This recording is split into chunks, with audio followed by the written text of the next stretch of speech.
এই গগি, তুইও তোর মায়ের সাথে মরতে পারলি না? জল আনতে সারা বেলা গেলে রান্নাটা করবি কখন? মা আমি আমার সোনার হাতটা খুঁজে পাচ্ছি না। নিশ্চয়ই এই গগি তোর হাত চুরি করছে। বল কেন চুরি করছিস? এ কি কুণ্ডলা, তুমি মা মরা মেয়েটাকে সবসময় ধরে ধরে মারো কেন? দেখো না, গগি তোমার ছোট মেয়ে সোনার হাত চুরি করেছে। ওই তো সোনার হার তো নিশার গলায়। ও হ্যাঁ, তো আমি একদম গলায় হাত দিয়ে দেখিনি মা। এই চুপ কর, ফুলের ঘায়ে মূর্ছা খায়। গগি, এখানে থাকলে ওরা তোকে মেরে ফেলবে, তুই এ বাড়ি ছেড়ে চলে যা মা। চল। আমি চাঁদপুরের রাজকুমার, তুমি জলদান করে জীবনদান দেওয়ার জন্য আমি তোমাকে বিয়ে করতে চাই।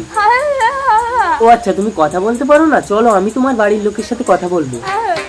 আমার গগি হবে রাজরানী। অসম্ভব, আমার মেয়ে থাকতে গগি হবে রাজরানী? রাজকুমার, তুমি আমার মেয়েকে বিয়ে করো। না, আমি গগিকেই বিয়ে করবো। নিশা, সহজে হবে না। গগি, তোর মা মরে যাবার পর থেকে আমি তোর উপরে অনেক অত্যাচার করেছি। বিয়ের আগে অন্তত একটা দিন তোকে যত্ন করে আমার পাপের প্রায়শ্চিত্ত করার সুযোগ দে। রাজকুমার, তাহলে তুমি আগামীকাল এসে গগিকে নিয়ে যাবে। তাই হবে। এই নিশা, গগির জন্য দুধ গরম করে নিয়ে আয়। মা দুধ খেয়ে নে গগি।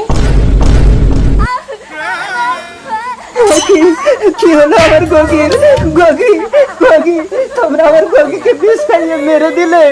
আমার মেয়ে থাকতে থাকতে সতীনের মেয়ে হবে রাজরানী। কিন্তু রাজকুমার তো গগিকে ছাড়া বিয়ে করবে না কুণ্ডলা। সে ব্যবস্থাও আমি করব। কপাল বাবা, বল কুণ্ডলা, আমায় কেন ডেকেছিস? কপাল বাবা, আমার মেয়েকে অবিকল গগির রূপ দিয়ে দাও। কিড়িকিড়ি যা, তাড়াতাড়ি রূপ পাল্টে যা। এ কি, আমি তো অবিকল গগির মতো হয়ে গেছি মা। চুপ কর, গগি কথা বলতে পারতো না, তুই কথা বলে রাজকুমার তোকে ধরে ফেলবে। না, এ অন্যায়। কপাল বাবা, আমার স্বামীকে নিয়ে গিয়ে নরবলি দিয়ে দাও। চল, আজ তোকে নর বলি দেবো। বল তোর শেষ ইচ্ছে কি?